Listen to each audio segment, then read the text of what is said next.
You're listening to the Assembly Call IU podcast and postgame show, the place where Indiana fans across the globe hang out online after every IU basketball game. Join us for our live broadcasts on Thursday nights and immediately following every IU game at our website, assemblycall.com. That's assemblycall.com. This week's edition of Banner Monday is coming right up. Before we get to that, a quick word from our sponsor, SeatGeek. As you know, getting tickets online can be far too complicated. With hundreds of sites and varying levels of reliability, it is hard to know who to trust. But that's why SeatGeek is the way to go. SeatGeek pulls millions of tickets into one place so you can easily find the seats you want for a price you're willing to pay. There's nothing quite like being there in person, and SeatGeek will get you closer to the action for a great value. The Hoosiers still have a lot of home dates left on the schedule. Each one of those games is going to be really important as the Hoosiers look to get their season turned around and stay on track for an NCAA tournament berth. Home dates against Michigan State, Purdue, Iowa, others. SeatGeek will be the best place for you to find the best prices, the best values on tickets for those games, so make sure you check them out. And SeatGeek is designed to make your ticket buying experience easier than ever. That's why I use SeatGeek. They search multiple ticket sites, they grade every ticket based on value, and that's how SeatGeek helps you to immediately identify the best seat that fits your budget, and every purchase is fully guaranteed, so you can shop for tickets on SeatGeek with confidence. Do what I do, get the SeatGeek app on your phone. It's the easiest way I have found to shop for tickets, whether it be sports tickets, concert tickets, any type of live event tickets. SeatGeek is the best place to do it. Their app is great. And best of all, listeners of the Assembly Call get $10 off your first SeatGeek purchase. Just download the SeatGeek app and enter the promo code ASSEMBLY today. That's promo code ASSEMBLY for $10 off your first SeatGeek purchase. SeatGeek. Life's an event. We have the tickets. And now, here's this week's edition of Banner Monday.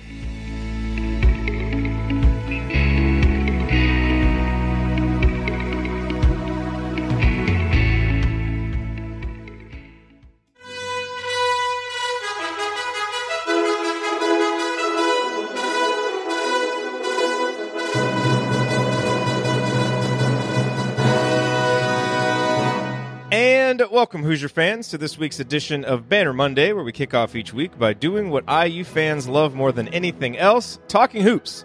This is the 13th edition of Banner Monday, and it is our 475th episode overall of the Assembly Call, recorded on the afternoon of Monday, January 28th, 2019.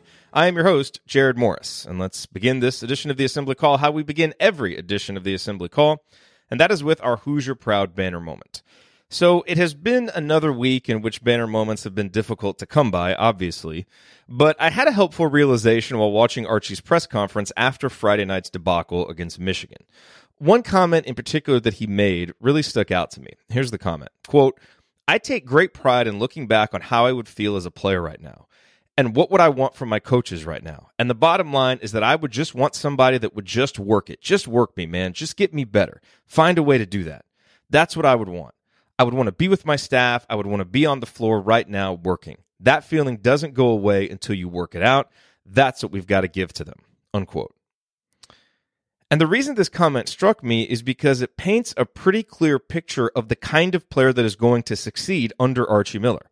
A grinder, a gym rat, a person who probably burns hotter after a loss than they glow coolly after a win. In other words, a person whose fallback solution to tough times or a crisis of confidence is to work their way back into playing better and feeling better. It's not to say that Archie isn't interested in the psychology of his players. I'm certain he is. But it seems clear that he believes physical basketball work is the best path to building basketball confidence and improving whatever psychological barriers may be impeding progress. Agree or disagree, if that's his approach, then he's going to be more successful with players who share that approach.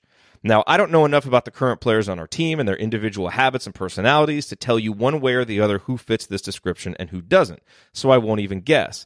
But I do believe that the trying times Indiana is going through right now will undoubtedly reveal the presence or absence of these traits. Those who have them, the grinders, the gym rats, the workers, will end up being important parts of the solution that help Indiana emerge from this dark cloud. Those who don't, won't. And while there is no way to paint this devastating losing streak as anything but an abject disaster, it is possible for something good to come out of it if this experience ends up helping Archie solidify the long-term foundation of the program he's trying to build. Unfortunate as it may be, he has the opportunity right now to find out which players share his mindset and which ones don't, to find out who is on his page and who isn't. And he has an important opportunity as a young coach to help a team work through a crisis of confidence to try to get a once promising season back on track. Whether he succeeds in doing it or not this season, my hope and expectation is that he will learn important lessons that will make him a better coach moving forward. Even the harshest of Archie's current critics hope that he's the coach at Indiana for a long, long time. Well, the vast majority of them anyway, because that will mean that this month has been nothing but a speed bump on the path towards success. To be fair, it's been a pretty rough speed bump, one that seems to have thrown the entire car out of alignment, so no matter how much success Archie has moving forward, this month seems destined to always be part of his IU narrative. What he and his players learn about each other, and the lessons Archie learns as a young coach, will go a long way toward determining whether that narrative is one with a happy ending after many, many, many chapters, or whether it's a short story that ends long before anyone wants. Trying times are hard to go through, but they sure do teach us a lot about ourselves and others. I look forward to finding out what lessons we learn about this team and this coach, because regardless of what they are lessons that will inform the future direction of Indiana basketball.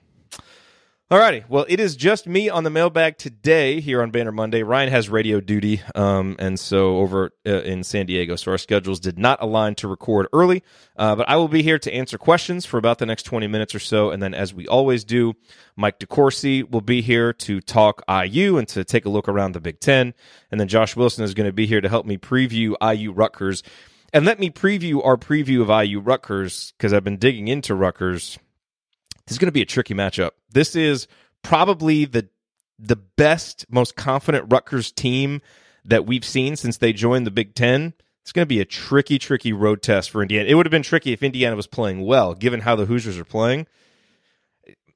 Sometimes, I do the research for these previews and I feel better afterwards. I did not after doing the research for this one. So maybe it's just kind of general pessimism that is taking over after a 6-game losing streak, but it's going to be a tough one. And then, of course, remember that Basketball 201 now on Tuesdays, so we'll have that tomorrow afternoon with Ben Ladner. And finally, before we get into the mailbag questions, I'll just remind you that when you need to use tickets, go to SeatGeek, use the URL iutickets.shop and the promo code assembly, and you'll get $10 off your first purchase. And at SeatGeek, you always get the best prices on tickets and the best value. So go there, check them out, iutickets.shop. All right, and awesome to see those of you who are here live. It's we have fewer live visitors, live viewers now on Mondays. But those of you who are here, the loyalists, just know that I really, really appreciate it. Okay, so let's hit the mailbag here. From Jonathan. I understand that Virginia has fully built their system and has the athleticism, depth, and talent to run the pack line the way Bennett wants. But watching them play the defense using skills like jumping straight up with verticality, the seamless rotations they make once they get out of a double team, the way they switch up how they defend screens, what does it take to get there? Is it as simple as depth or talent or athleticism?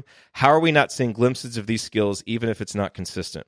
The first thing that I would say to this, Jonathan, is I do think, certainly not as many recently, but we were seeing glimpses of these skills earlier in the season. Like, you saw some brilliant rotations. You saw a team that was really connected at times defensively and that played elite basketball at times defensively.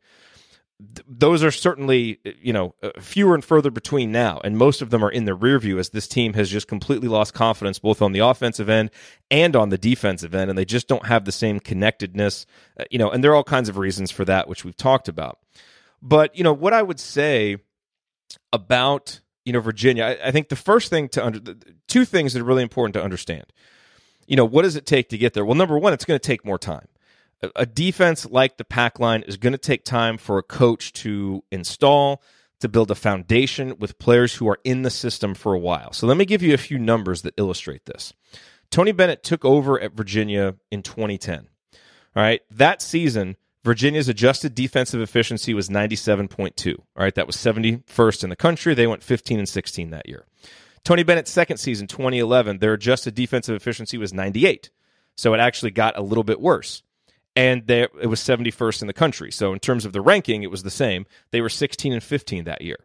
So those first two seasons, very stagnant. All right. 2012, they moved up. They were fifth. Their adjusted defensive efficiency was 89.3. They improved to 22-10.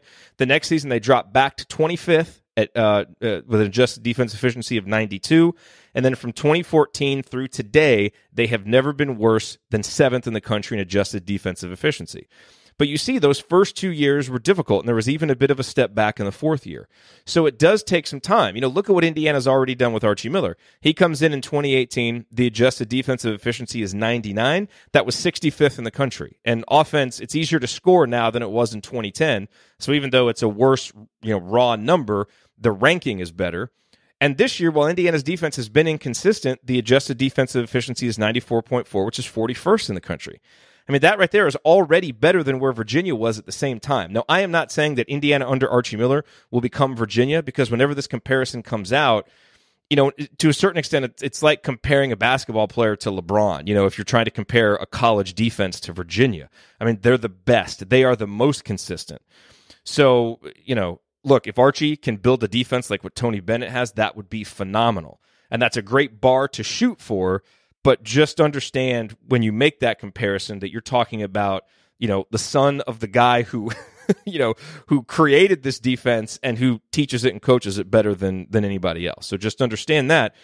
And the other thing to remember, and Jonathan points this out, is, depth, talent, and athleticism. Yes, you need all of those things. And Indiana doesn't have that right now. You need good individual defenders. I thought it was so instructive. We talked with Dylan Burkhart of Hoops about Michigan and their improved defense. And so much has been made of, Luke Yaklich and this new system that they have and all of that. And Dylan's like, yeah, all that stuff is good. They also have some just great individual defenders. Xavier Simpson is a great individual defender. Charles Matthews, a great individual defender. Look at what Virginia has. They have guys like DeAndre Hunter who are NBA level talents and great individual defenders. And so it's all these things. It's, building the system. It's having a foundation for the system. And then it's recruiting the players that fit that system and allowing them to get old in the system. And we are so young in that process with Archie Miller right now. But, you hired a coach that has this defensive philosophy. You have to commit to it and give it time to see. If you're going to judge it a year and a half in, you might as well have not even let him come in and try and stall it anyway, because it was going to take a while. So, the answer to your question is, I think it takes all of those things, Jonathan, and I think we have to be patient. And I think when you see, some of the recruits that Archie has brought in, guys like Jerome Hunter, guys like Race Thompson, a guy like Armand Franklin, he's bringing in guys that fit that system better than the existing players that were here. And that's important, and now we're going to have to see how they grow into that. So a really good question, Jonathan, and hopefully, going back to those initial numbers that Virginia had, make Indiana fans feel at least a little bit better about the progress that is being made, despite the clear steps back over the last month. So Jeff asked, why is Evan Fitzner playing? Why is he still playing? Is he really a better option off the bench than Clifton Moore or Jake Forrester? Well, if you listen to the postgame show, you know that I felt that Clifton Moore should have gotten at least some time against Michigan. So I would have liked to see that. I think he'll have to play against Rutgers, and we'll get to that in our preview because they're so big. The two reasons why I think Evan Fitzner continues to play and will continue to play, certainly as long as Deron Davis is out, number one is shooting. I know he hasn't been making shots, but he's capable of it, and this team has such a dearth of shooting that if a guy seems to have a pulse behind the three-point line, he's going to get some time. And so, at a minimum, having Evan out on the court helps to space the floor. He's got a little bit of gravity because people know that he can shoot, and so that's going to help open things up. And the fact of the matter is, and this isn't great for our defense, but he right now may be the most consistent defender we have in terms of the big guys at recognizing and defending ball screens. Now, he's a little bit slow in his movements, but in terms of recognizing, when a ball screen is happening, that he needs to get out and hedge and do some of those things, I think he has better recognition, even at times, than Juwan does. So I think that's probably why he's playing. I think Clifton has gotten better in that area. I haven't really seen enough of Jake to know. But I think those are the reasons why he's playing. I think it's defensible at this point, given that the team needs shooting and that so many players have been inconsistent defensively. But I would also like to see a guy like Clifton get some time in there, and at some point, if Evan just doesn't, make another three or get going from back there, maybe that changes. But right now, just understand how limited Archie is in terms of options on the bench. And he tried to give Demezy some more playing time, in that Michigan game. And I think for matchup purposes, it was, maybe harder to get Clifton and Jake in there, but I think they'll get time against Rutgers. And so we'll have to see how they do with that time. Another question from the community. What do you guys think about roster makeup going forward? Our senior leaders will be Devontae and Duran if they're even still in the program. Recruiting by the previous regime and defections to the NBA have really hurt this roster. They have. And I don't want to spend too much time on this because so much can change between today and the start of next season. Recruits, does Indiana get Keon Brooks or some other recruit? What kind of transfers happen? Does Indiana have guys transfer out, which, wouldn't shock me? I wouldn't speculate on individuals, but just that general concept of could guys transfer out? Sure, it's the second year of a new coach and, you've had kind of a rough season. Wouldn't be shocking at all. But then who transfers in? Either a grad transfer or, maybe some other transfer because a lot of guys will be available. But if you look at it just in terms of what you would project right now, based on the guys that are here, you would have ball handlers that include Devontae Green, Al Durham, Rob Finney, and Armand Franklin. Your wings would be Justin Smith, Jerome Hunter, and Demezy Anderson. And then your bigs are Clifton Moore, Jake Forrester, Race Thompson, Trace Jackson Davis, and Deron Davis. You might be able to, to call Race a wing because I know he can kind of pick and pop and shoot a little bit, but it's kind of tough because we haven't really seen him play. But I think when you look at that, it's a roster that has some size. It's a roster that has some athletic ability. But clearly, you're going to have to replace your go-to scoring because you don't have Romeo and Juwan. And so that's going to be the big question. The scoring is going to be more balanced, but do you have kind of a go-to score? And I think the real linchpin there, if you just look at the roster, as we're talking about right now, would be a guy like Jerome Hunter. Can he be a legit scoring wing, assuming he's healthy, assuming he's ready to play? Can he step into a role like that? He would be a huge X factor in that lineup. And then you would need guys like Devontae and Al and Rob to pick up the scoring, shoot a little bit more consistently. And then Trace Jackson Davis would have to come in and be able to play a key role right off the bat. And hopefully you can get a guy like Duran healthy and get his post scoring back. But again, it's so early. I mean, some of those guys could transfer out, other guys in. So I don't want to get into it too much, like I said. But, I like a lot of the individual pieces there. And I think it's a team that could coalesce and be much more balanced and thus, kind of less predictable offensively. But you'd also need shooting. You would need Al to become an even better shooter. Armand, Jerome, Demezy, Race, can they add to the shooting of that team? Because we see this year, just how much not having shooting hurts. So it's always kind of interesting to look ahead like that, but there are still so many answers that we have to get before we can accurately project forward. Okay. Let me just make sure, get that window open so I can see when Mike DeCourcy gets here. So a couple questions from Jeffrey. He says, why are we halfway through the season having to address this team's toughness? I would say because we have a lot of individual players who aren't that tough. I don't know that it gets a whole lot more complicated than that. And I think sometimes you can have a collective toughness as a team, and I thought Indiana had that for a time this season. But as the injuries have mounted and guys have had to play more minutes and the chemistry and the cohesion has eroded, that's really a time where, look, you've got to make things up with hustle plays and with toughness, both physical and mental. And I think we've just seen that Indiana isn't filled with a lot of those guys right now. And look, and they just don't have a whole lot of experienced guys that are providing consistent leadership. So you're asking for a lot of freshmen to be doing that. And freshmen typically don't come in with a lot of mental and physical toughness right away. They may have some, but it sometimes takes a little while to develop that or for that to manifest itself. So I think that's why we're having to address this. And I think when you add up all of the factors that have gone into this season, it kind of makes some sense.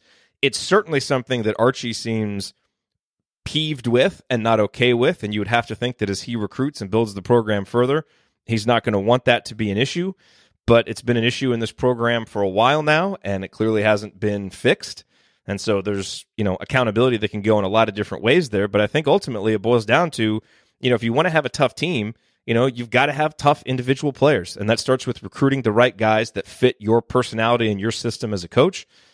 To me, I think we've got to give Archie some more time to do that. Now, I would like to see Archie do, I'm not in practice, so all we see are the 5% of what happens overall, which we see at the game. I would like to see him, bench a guy who's not running and do some of that stuff as much as the next guy. But I think we also have to remember, again, that the options are much more limited this season with what he can do. And yes, at some point there comes a time when you just have to say, hey, I'm just going to put in some guys that are going to play hard to send a message. Are we at that point? I don't know. If we get off to a start like we do, like we have been against Rutgers, I would kind of like to see him do a Greg Popovich and just, call a timeout right away. More to just kind of rally the guys and get them on the same page than, just to chew them out or yell at them. But that's what I would say. I mean, I think you've just got to have tough individuals. I think we do have a tough coach. I think we do have a tough-minded coach. So I'll be a lot more concerned if this is happening in 2.5 years, as opposed to being concerned about it right now. I'm concerned about it right now, but I don't think it necessarily means it'll be that way for the entire time Archie is here. And then another question from Jeffrey. Recently read an article by a sports writer that posited it was not a good thing that IU beat Marquette because it created unrealistic fan expectations for this team. What's your take? My take is that that's ludicrous. Yes, that Marquette win was phenomenal, and maybe it did inflate expectations a little bit. Fine. I mean, that win also is, one of the only things that allows Indiana to, barely grasp an NCAA tournament spot right now. That win and the margin of victory is helping Indiana in the net because it's helping the raw efficiency margin. That win is helping to prop up some of the computer numbers because Marquette is so good. So, yeah, Rob Dostler, I think, wrote that. And I get what he's saying. There were a lot of things that probably created unrealistic expectations. That would be like saying, having healthy guys entering practice created unrealistic expectations because we weren't going to have all our guys for the season. Well, yeah, a lot of projections for this team were made thinking Jerome Hunter would be a key player off the bench and Race Thompson could come in and spell Deron Davis or spell Juwan Morgan, and Deron Davis could be a scorer off the bench and Devontae Green would progress. None of those things happened.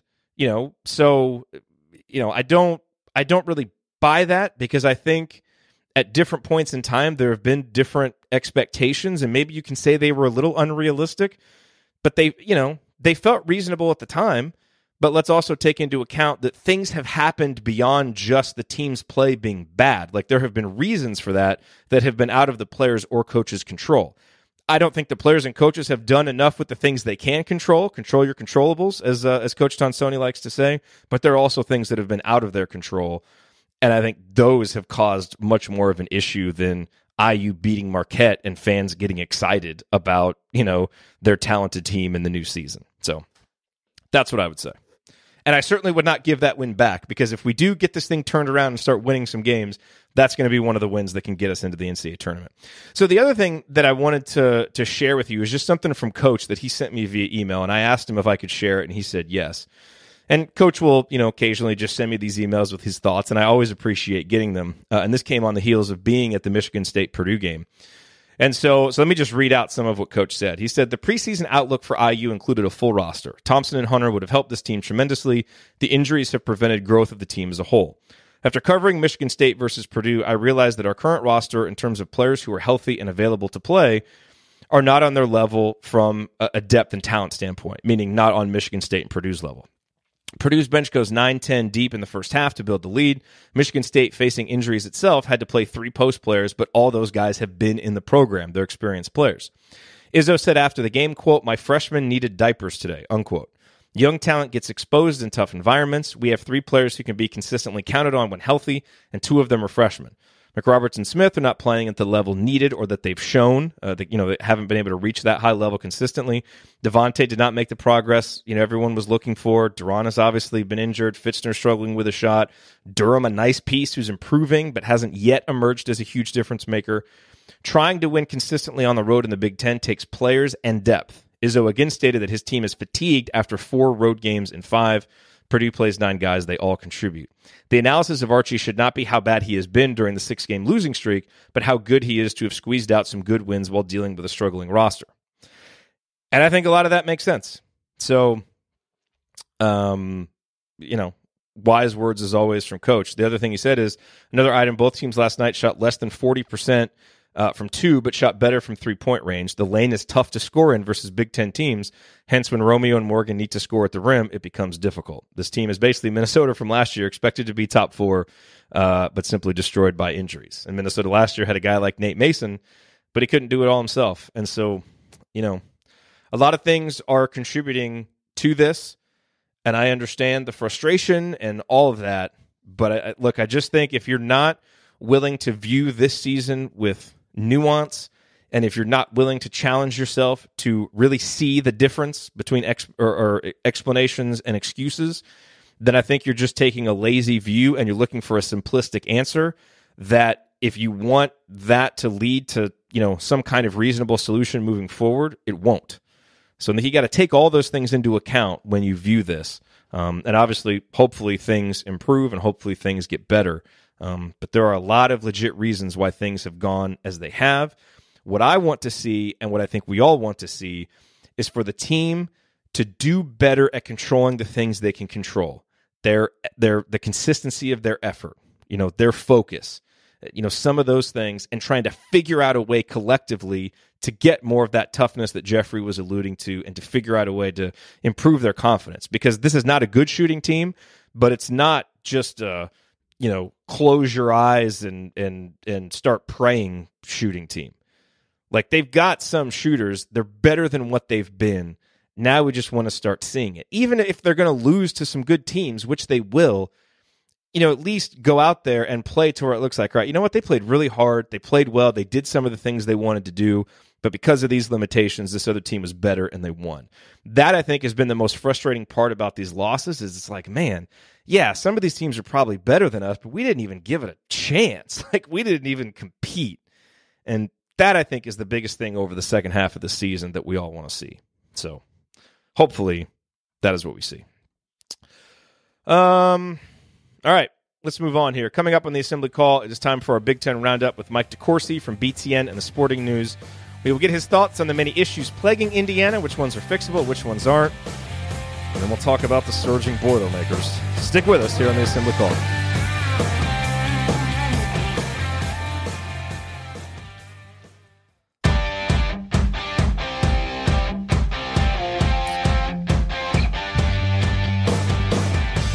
Welcome back to Banner Monday. Each week here in our second segment, we zoom out to get an objective opinion on our Hoosiers and to look at how things are going across the Big Ten Conference.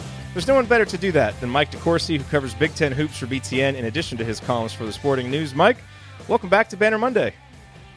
Nice to be back. So, since we last talked, this is becoming a routine here. 2 more losses for Indiana, the losing streak now at 6 games. Obviously, a litany of issues have contributed to this. So I want to get your take on which of the issues you think are fixable, and which ones just kind of need to be accepted as deficiencies that this team probably isn't going to move past the rest of the season. Well, I think the first question, the biggest problem they have is that they're too small. And that I don't know if it's fixable, because I don't know Deron Davis's prognosis. And it doesn't appear that anyone else on the bench who has been out injured, who has size, is ready to make a contribution, either physically or from a basketball standpoint. So I don't expect that it's super fixable. I hope that it's fixable, because I'd love to see Deron get to finish the year for his sake. And obviously you want to see all the teams in the conference and all the teams in the country play at full strength. I want every player to be healthy. So I hope that can be fixed. But the impact of that issue on the Hoosiers is obvious. I mean, I just got done looking it up. They're 11th in the league in rebound margin. And a lot of people don't like that stat, but I think it tells a lot. And I understand that there are variables that affect it, but if you're not rebounding, if you're ranked 11th in this league in rebounding, you're not rebounding. And if the reason they're not rebounding is because they're too small. And that's, you have a very capable player in Juwan Morgan, who in the right matchup can function as a center and really bother certain teams. But when he's had to do it as a steady diet with no relief, and essentially no backup for basically the entire losing streak, it doesn't work. It's too much to ask of him, and he becomes less effective at the things he does well. So what do you think are some issues the team is facing that are fixable, that they might be able to get better at? Well, I think the biggest issue with this team as it's constituted now, beyond what I just mentioned, is that they can't shoot. And I understand why Arch puts Zach McRoberts out in the starting lineup. And part of it is that if you don't start a guy like him, who is an energy guy, who's a defender, who's a possession, gets you extra possessions and things like that, if you don't start him, sometimes you don't know where to put him in. I mean, there aren't a lot of situations that call for a guy who's a non-scorer. Usually you like to bring something off the bench that can give you some pop. Well, I don't think that's working for the Hoosiers. I think other teams in this league look at their scout and say, this is an easy team to guard. We don't have to worry about anybody making shots except maybe the point guard. So we make sure we don't rotate too far off of him when they're running their offense. And the center, who very rarely goes out there, because it's hard to run an offense when your biggest guy is 20 feet from the goal. It's not impossible on certain sets. Certainly on pick and pops, you could do that. But it's not common that you take all of your players out of the post. And so you're starting three perimeter players. You're the primary offensive weapons on most teams in terms of perimeter scoring, in terms of deep shooting. Your two wings and your nominal, you're the guy who should be a stretch four, especially since he's a guy like Justin, who is not a big power guy, who's going to grab rebounds. He's a dynamic player, so he should be a stretch four. Well, all three of them are shooting in the 200s from 3-point range. The highest is Justin at 267. The other two are shooting 200. That's Zach, and 211. That's Romeo. They're the easiest team in the league to guard right now. With that lineup, it's no wonder they get off the slow starts, because everybody just sags and make sure that Romeo doesn't have driving lanes. And like I said, you have to make sure the ball doesn't rotate back to Rob open. If you're a defensive team, that's not that hard to do when you don't have to worry about anybody else hurting you with a shot. And so they become easy to guard in that lineup. I think they have to make a move to Al Durham in the starting lineup. I understand you want to bring something off the bench, but you can't start all these games in a hole, and you can't run good offense from the jump if you have three non-shooters on the perimeter. I just don't see how it's feasible. Yeah, I agree. I agree. That was supposed to be the issues that were fixable. Well, the fix for now is you put Al in the starting lineup, and at least at the start of the game, you have a threat. You put Al in the starting lineup, and then you have a threat that can draw some attention away from Romeo on the opposite side. And if you do that, then Romeo has some opportunity to do what he does really, literally, as well as anybody in the country. Romeo is as good at driving the basketball and finishing plays as any player in college basketball. There may be the exception of R.J. Barrett, because R.J.'s a little bit better. R.J.'s better at initiating his drives. But in terms of once he gets a spot and he's on the move, there isn't anybody better than Romeo Langford. But Romeo's not getting those lanes now because nobody has to give them to them, because nobody's worried about the opposite wing. Yeah.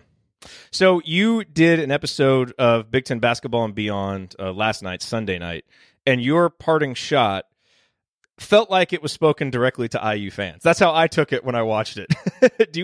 Will you just kind of rehash what you said? Because I think it's a message I think IU fans have heard. Some are probably sick of hearing it because, for whatever reason, they've made up their mind about this season and this coach, and then they're just choosing to be negative about it. But I think it's an important one the most open-minded IU fans will appreciate.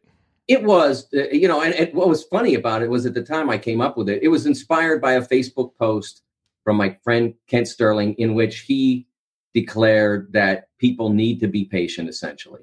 And one of his Facebook friends, who I don't know, responded with sort of like coming back at, I think we deserve better. I think we can, we deserve not better coach necessarily, but better basketball. And I took it to be maybe a little bit more of a sign of impatience than maybe the person intended. But it triggered in me the memory of Coach K in year 3. And remember, that's year 3, not year 2. Year 3, Duke went 11-17. I believe the season was 1982-83. It was his third year. And they went 11-17, and they lost 109-66 in their only ACC tournament game against Virginia and Ralph Sampson.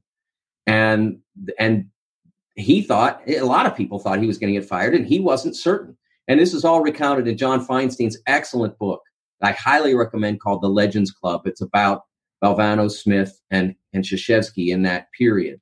And he thought there was a possibility he was going to be fired. And he got called into Tom Butters, the athletic director's office. And Tom was the one who had discovered Mike at Army and really believed in him. And of course, Mike had recruited Johnny Dawkins and Jay Billis and Mark Allery. And they were a very highly regarded recruiting class at that point. But I believe they were only sophomores at that juncture of their careers. And they got hammered. And, Jay Billis still likes to tell stories about him getting punked by Ralph Sampson and what it was like to guard him. And so instead of getting a pink slip when he walked into Butters' office, which he thought was possible, he was handed a contract extension. And as I recall it, I don't know whether he broke down in tears at that moment or later did or whatever, but it really moved him that Butters had that much faith in him. And the next year they make the tournament. I think the year after that, they're in the Final Four and this close to winning the national championship. And we know what the history is now. They made, I believe, 7 of 9 Final Fours from between 86 and 94.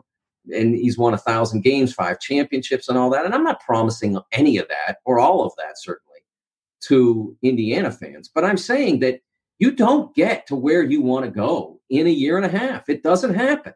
It happened at Kentucky for one simple reason. John Calipari, when he was at Memphis, had collected a group of players who wanted to play for him, who knew they wanted to play for him. And when he was offered the Kentucky job, they said, well, okay, we'll play for you at Kentucky. And so they got off started with the Elite Eight, John Wall, DeMarcus Cousins team, and it's been rolling ever since. But it doesn't happen for anybody overnight. It takes time. Some programs move faster than others because what's in place is more attractive and more proficient. But that ship sailed on Indiana when Thomas Bryant, and no judgment here, and OG Anunoby, hey, they decided it was time to go pro. James Blackman, no judgment on that. At least 2 of those guys are still in the league. I'm not sure where James is. He's in Italy. So no one's criticizing them for becoming professionals. But when they decided to leave, the chance for this to become an instant turnaround was gone. It was going at that point to take some time. And I worried when Romeo signed that people would think that it was an automatic deal. And if Romeo were a 40% three-point shooter, maybe it would be. But he's not that guy. He wasn't in high school, and he's not now. And you can't blame his teammates or Arch or anyone else for the fact he's shooting 20% from three-point range. That's the player he was when he walked in. There hasn't been enough time to change that. Yep. All right. Well, let's we got one question from Twitter here that I wanted to ask you real quick. From Nick. Do you think Indiana makes the tourney? And how many Big Ten teams do you think make the tournament? I when the projections started coming out a few weeks ago, I told people who were saying 10 teams and all that. My problem with NCAA tournament projections is that they aren't projections. They are, I don't know what the proper word for it is. They are evaluations. If the tournament started right now, this is how many we'd have. This is who would be in. I don't care. I mean, I can't imagine anything I could possibly care less about than who would make the tournament if the season started today, because there's still 8 weeks worth of games. Well, 6 weeks, 7 weeks now. That's an enormous amount of data that still has to get dumped into the system for us to find out who goes. So when people started saying 10 teams, I said, hold on a second. Rutgers is really good. Illinois is really dangerous. Penn State still has a puncher's chance. They haven't really punched anybody, but I knew Illinois was going to beat some people, and I knew Rutgers at that point that I said it. Rutgers already had beaten Ohio State and caused some trouble there. So I knew that if you look at it, what you need to get that volume of teams. That's over 70% of a mega conference. In order to do that, you have to have an absolutely compliant bottom. They can't beat anybody that matters, and you still get that many teams in. So I never bought the 10 teams, and I don't buy it today. So I think it'll probably settle around 8. But but it could go either way. It could go to 9. It could shock me and go to 10. It could go down to 7. Does Indiana make it? If they play better. The Rutgers game, people look at that and think, how do we not win that game if you're a Hoosiers fan? And I look at it and I think, man, how are you going to win that game? Because the one thing that Rutgers does better than a lot of teams in this league, but better than they do anything else themselves, is they punish you physically. They can roll 3-4 guys when they're healthy through the post, and they just beat you up. And I don't mean they're dirty. I just mean they just are huge, and they get you out of the way. And Montez Mathis, the wing, is playing better. And Geo Baker, I loved him from the first time I saw him. He was our Iron Man of the Week, our Alro Steel Iron Man of the Week on Beyond last night. He's playing great. So it's a very dangerous game. And if you lose that one, you're looking at the losing streak possibly reaching, I believe, 8 games, because you've got Michigan State behind that. You don't give the Hoosiers much of a chance at Michigan State, huh? I'm saying you're looking at the possibility. I'm not saying it's done, but I'm saying that's a real difficult game to win, and you'd already have 7 in the bank. And so, there's one more thing that you asked about. When you asked about the things they can change, and there's one thing that the players who are on the floor can change, and that is they have to play with confidence. Even if they're limited, they have to play with confidence. And that's something they have not done for about the last, probably since Nebraska. I don't know exactly where in the Nebraska game it went off the rails, but the first play of the game, that game was a disaster from the start. Yeah. So it was really the Maryland game after they started out pretty well against Maryland. And then it kind of, but I didn't think they gave up on that game. It was just, they got overrun because they were on the road, and maybe they got a little worn down. Again, huge team with Bruno Fernando and Jalen Smith, and they had trouble matching up. But look at that team and what they were doing at that point on the road. So they still have it in them, but they're not getting there with, you watch the first, 5-7 possessions against Michigan, defensive possessions before the first TV timeout. And they're not, that's what it looks like when you play with zero confidence. Mm-hmm. And that's, I understood the reaction going into that timeout. Because it was from the crowd, because those 4 minutes were really bad. I was surprised at halftime, because I thought that they recovered a little bit and at least played basketball for the last 12 to 15 minutes. I was a little surprised by the fact that they left the floor and were handled the way that they were. I was surprised at that. But so that goes into that's another factor. And what you can do as a fan is, you can be on their side because, believe me, home court advantage means a ton in this league. This is the best attended league in college basketball for at least 25 years running. So when you go to Iowa, or you go to Minnesota, or you go to Breslin or Mackey, those teams, they're 100% on their fans. The fans are 100% on their team's side. And that's why it's difficult to get a road win in this league. Yep. You watch when they go to Rutgers, what the Rutgers fans will be totally energized. They've waited for this for a long time to just be relevant, and they are relevant now. They're not great yet. I'm not even sure I'd describe them as good, but they're relevant now, and their fans will respond that way. Yep.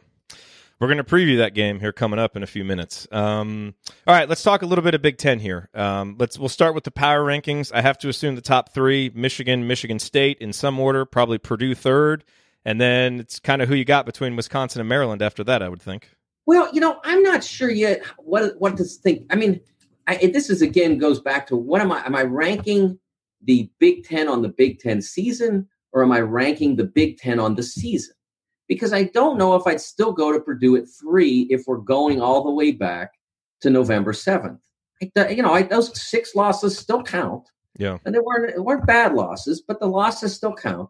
So I still look at it as a season ranking. You can look at the Big Ten standings and see what the standings are. So I'm gonna hold out that carrot for Purdue, and I'm gonna keep Maryland in that third spot because the Illinois game was bad. They got handled by a team that, again, I mentioned they were dangerous. They've got a lot of good players. The record is terrible because they overscheduled monstrously, but they've got good players, and Maryland did not react well to it. Their three wings, Morcell, Ayala, and Wiggins, combined for 12 turnovers out of the team's 21. So that was bad. So I'm giving you the reason why I shouldn't rank them number 3, but I'm going to hang on to it for another week and see if they get themselves back. And then I think at that point, Purdue's an easy 4 with the wins they've put up lately.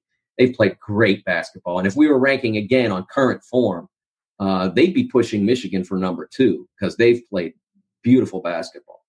One thing I did want to note, I'm glad Kent and Jamie pointed this out in our chat. Some of the kind of the murmurs after the first time out in the Indiana-Michigan game, I think, was the fans against the team. I think at halftime it was more about the no call right before the half ended, and that's where you saw Archie really mad. I think the fans at that point, I think it was more about the call than the team there. And please, my apologies for that. I was on my way to Chicago and my flight was delayed, so I had to watch on my phone, and I did not see who it was directed at. So I apologize to the fans of Assembly Hall. I'm serious. I don't want anybody to think that I'm judging them harshly. Legit. That was what it came over to me, and because they had done it into halftime, into the first time out. And again, I didn't have a problem with that because the only thing I ever really criticize, I mean, I will analyze and say, guys shooting 20%. The only thing I ever really criticize a player for is lack of effort or lack of attention. Yeah. Those are the only two things as an analyst I ever really criticize a player for. And they were lacking both in those first 4 minutes before that timeout. And to be fair, there was still plenty of lingering frustration at halftime. I host a halftime report. A lot of people were in the chat. There was still some lingering frustration, but the boos are probably for the refs. That's not a problem. Going in a chat and saying, we stink or we're mad or whatever, that's fine. Yeah, yell about it to each other and then support the team against their rivals. All right, so we have gone way over on time. So I want to be respectful of your time, but let me ask you. Don't worry about me. Well, let me just get one more question in, just in terms of kind of around the Big Ten. What should we, who kind of caught your eye, and what should we be looking forward to here this week? Well, I mentioned Rutgers. That was their first ever week sweep of in Big Ten, I believe, and I believe that was their first back-to-back wins. And so, Geo Baker played really well. Montez Mathis had played well in the first of the 2 wins. Geo played great on the weekend in the Penn State game.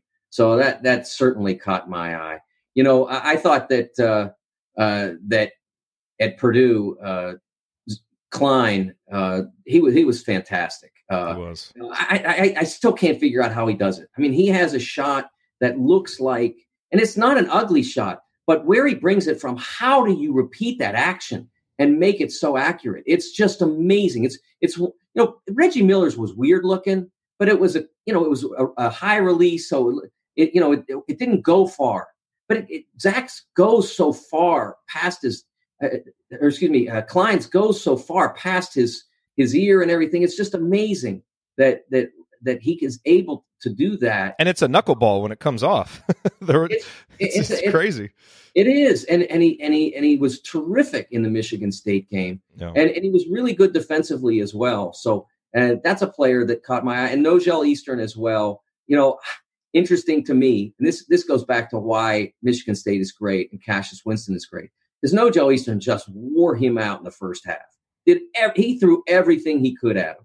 And Cash winds up with 24 points, 7-11 from the field. I think he had 8 assists. He's a great player, man. Yeah, he is. So he always catches my eye. He's just doing amazing things. He is. All right. What do you think is the biggest key for Indiana in this Rutgers game? We'll close with that one. Find a way to not get out physical, and you have to make some shots. You're not beating good teams, and everybody in this league with the, I can't say that Penn State's a good team at this point. I think they have they beat Virginia Tech once upon a time. They nearly beat NC State on a neutral floor, so they had the capability to play well. But to beat good teams in this league, you have to make some shots, and that's not happening for Indiana right now. like I said, I think that they have to seriously consider putting Al in the starting lineup so that when they come out from the jump, they have an offense that can maybe function the way they want it to function, because it's not happening right now with the way they're doing it. The 320% shooters on the perimeter, just too easy to guard. Yep. Mike DeCourcy from the Sporting News, BTN, we always appreciate you coming and providing your insight. Hopefully, one of these weeks we'll be able to talk about an IU victory. But that would be good. Thanks, Jerod. We'll see if it's next week. Thanks, Mike. All righty. Coming up here in our final segment, we're going to talk about this Rutgers game. This is always a game that you kind of circle and pen as a win. Be careful doing it, because this Rutgers team is playing well, and they present some particular matchup problems for the Hoosiers. We'll talk about it next. Stick with us.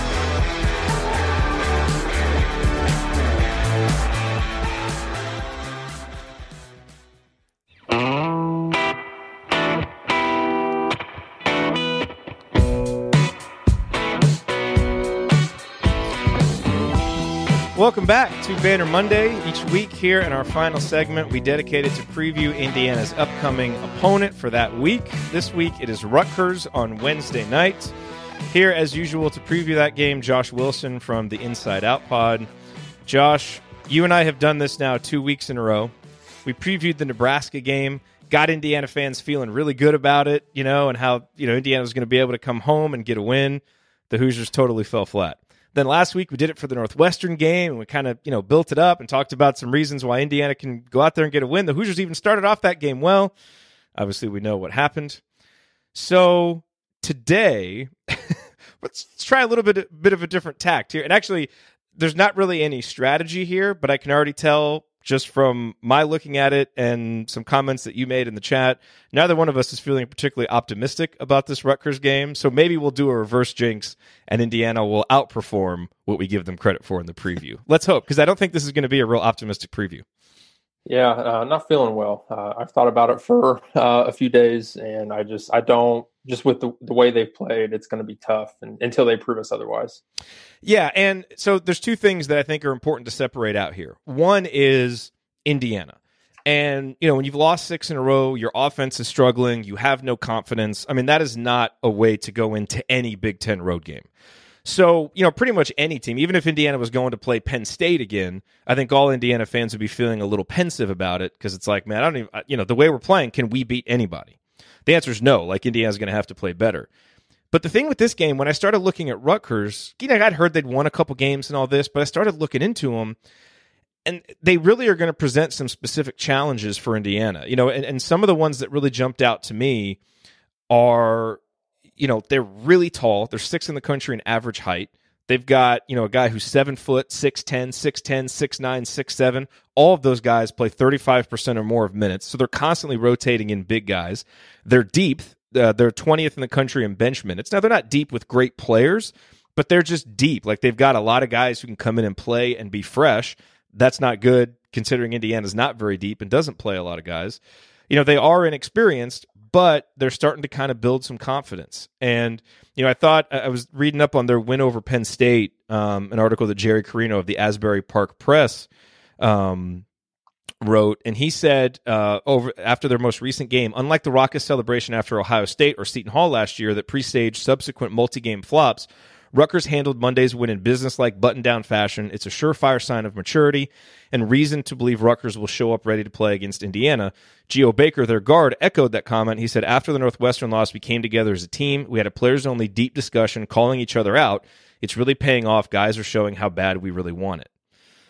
So, I think Rutgers would be an interesting challenge anytime for Indiana to play them, but it also seems like from a timing perspective, you're kind of catching them at a time when they're feeling particularly good. So there's some other reasons, but some of those kind of top-line reasons, it's a concerning matchup for the Hoosiers on Wednesday. Rutgers is kind of playing the way you'd wish Indiana would play. I watched them play Nebraska at home, and just the way they came out and the intensity and the fire that they played with and just the passion is really kind of what I expected to see out of Indiana when they played Michigan. And of course, that was the exact opposite of what happened. But these guys come to fight. I mean, like you said, they're real deep. They've got 10 guys that average double figures in minutes.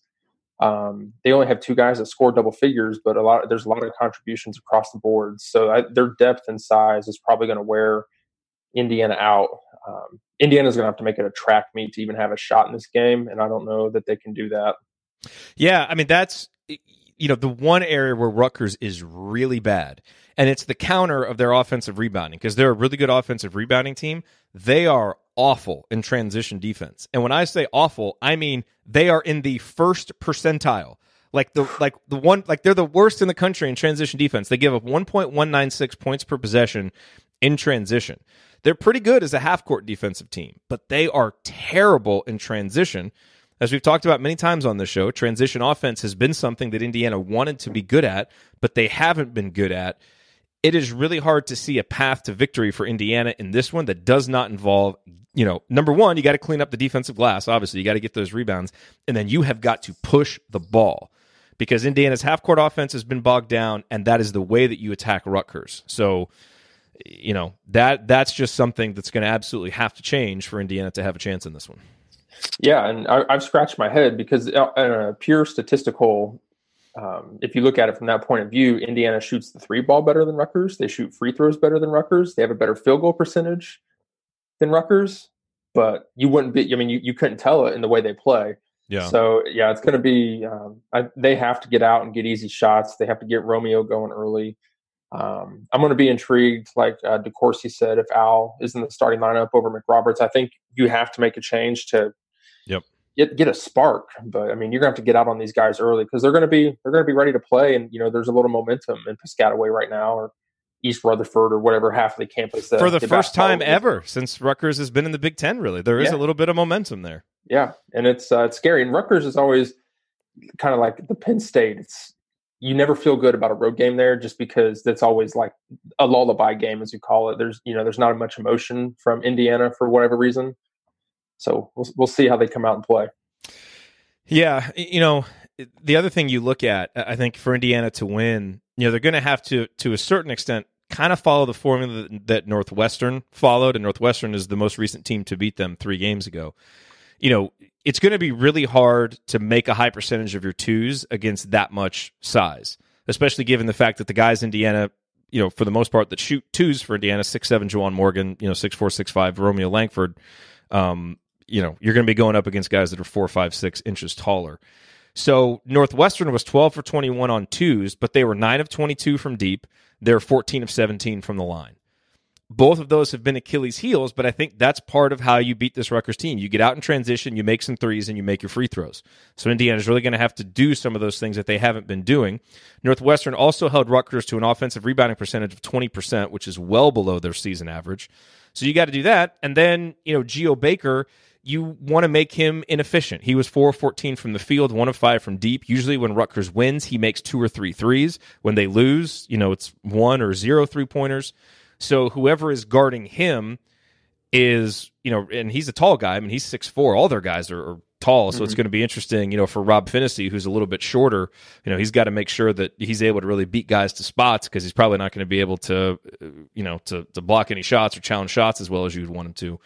But they're, Baker and the other guard, Montez Mathis, I think is his name.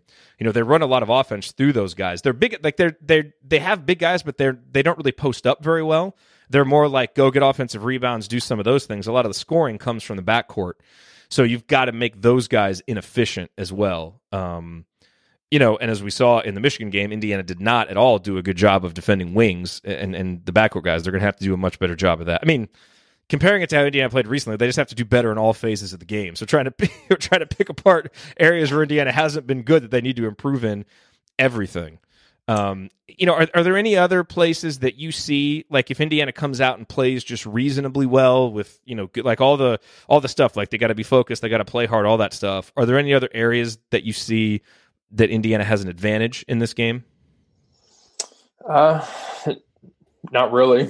I mean, outside of the shooting, which I don't know how that can make you feel good as an IU fan right now that they shoot the ball better in Rutgers. I mean, this is going to be like a 6:00 tip for a JV game on a Friday night, between Class A schools in the state of Indiana.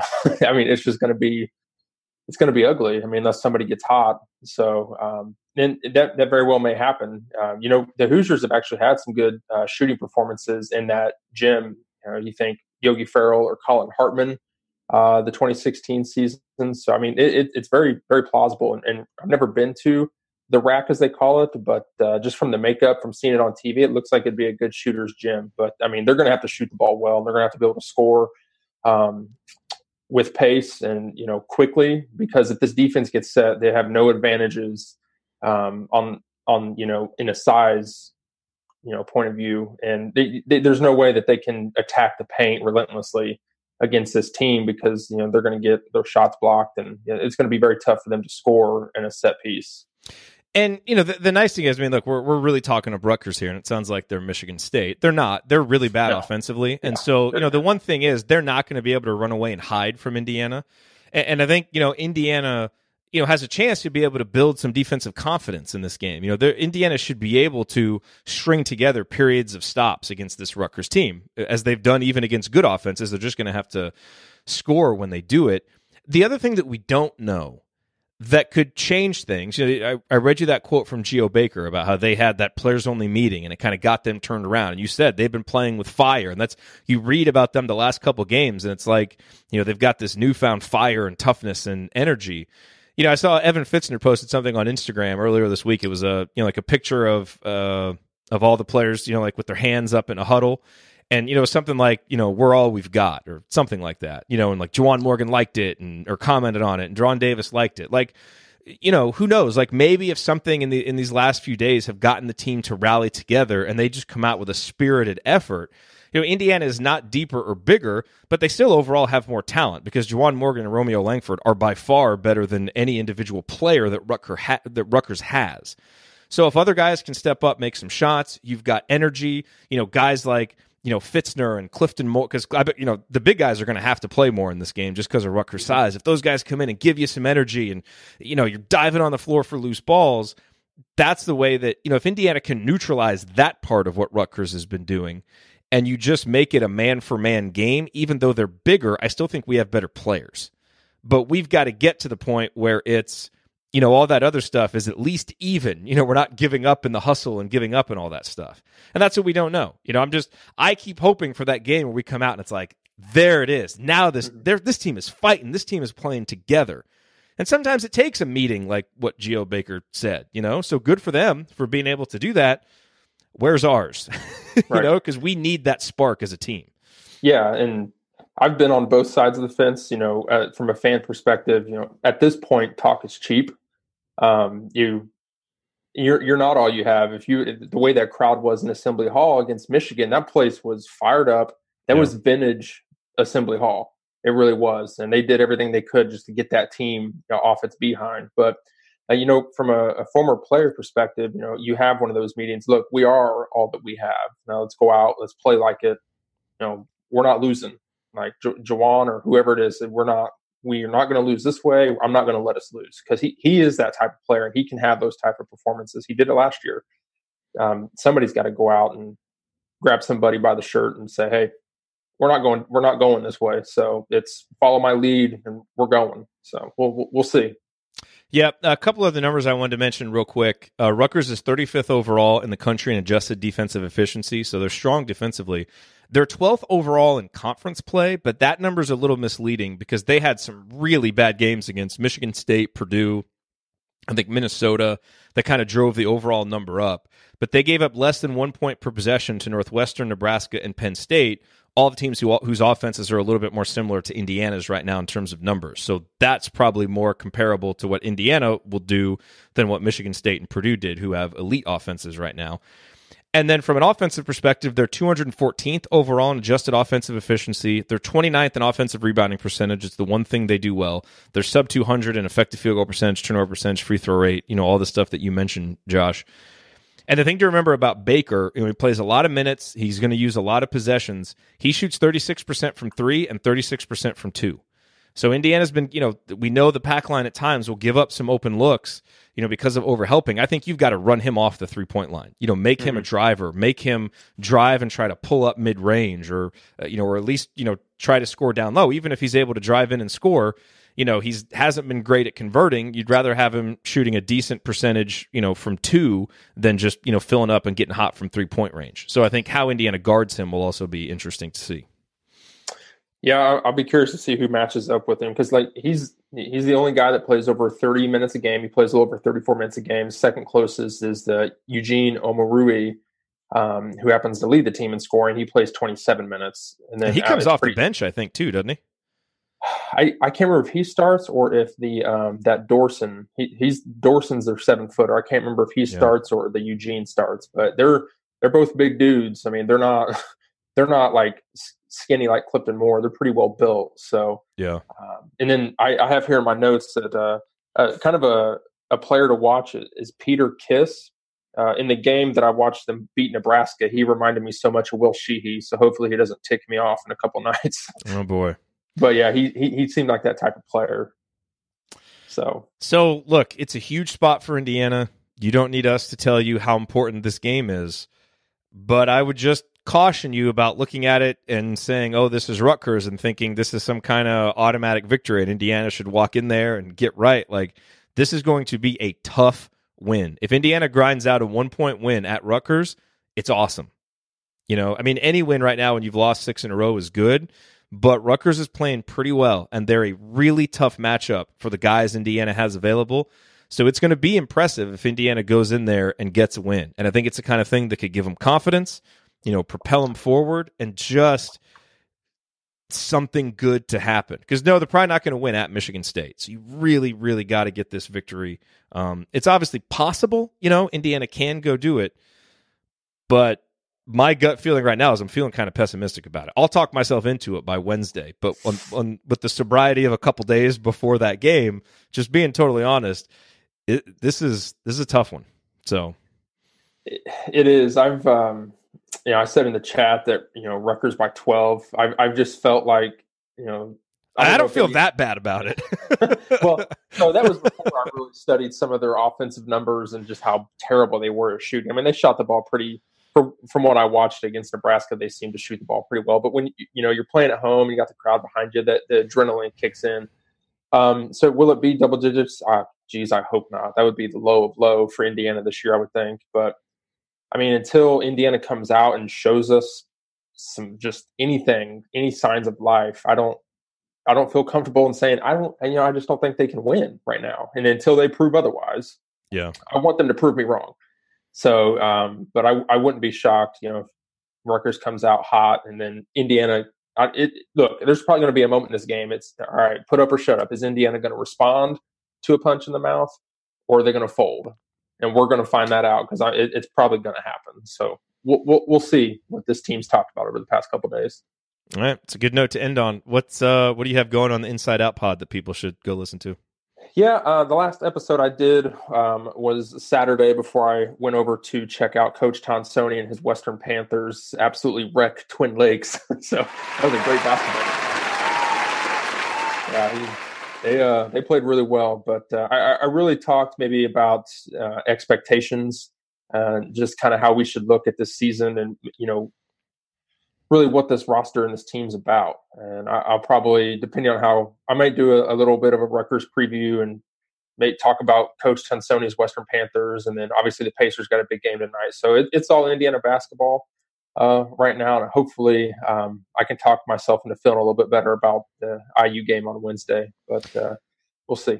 Hey, the best part about this preview, again, is we've spent the last two talking about why Indiana would win, and this one we have no confidence. So if Indiana follows suit, they'll win by 15, and we'll be like, oh, all right, another preview that we need to go delete from the archives because it was terrible. Yeah, but that's how we see it right now. This is our best guess. Now we'll get to go actually watch the game and see how the Hoosiers do, and hopefully they prove us wrong. All righty, that is going to do it for us on this week's edition of Banner Monday. If you want to see us do the show live and be part of the live chat, join us at assemblycall.com on Monday afternoons for the live broadcast of our Banner Monday recording. You can always subscribe to our podcast by searching for Assembly Call wherever you listen to podcasts. And remember to go to assemblycall.com or text IU to 66866 to join our free email newsletter, which will make you a smarter and more well-informed IU basketball fan. Thank you for listening. We will talk to you Wednesday night after IU Rutgers. Until then, keep your elbows in and your eyes on the rim. And go Hoosiers. thank everybody for coming out. All right, I got to get out of here, folks. Thank you.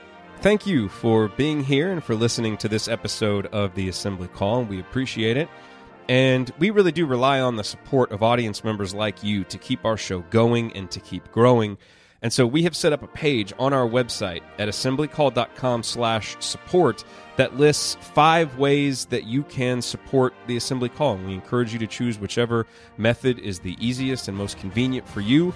One of the methods is donating, and so many of you have donated, and we appreciate it so much.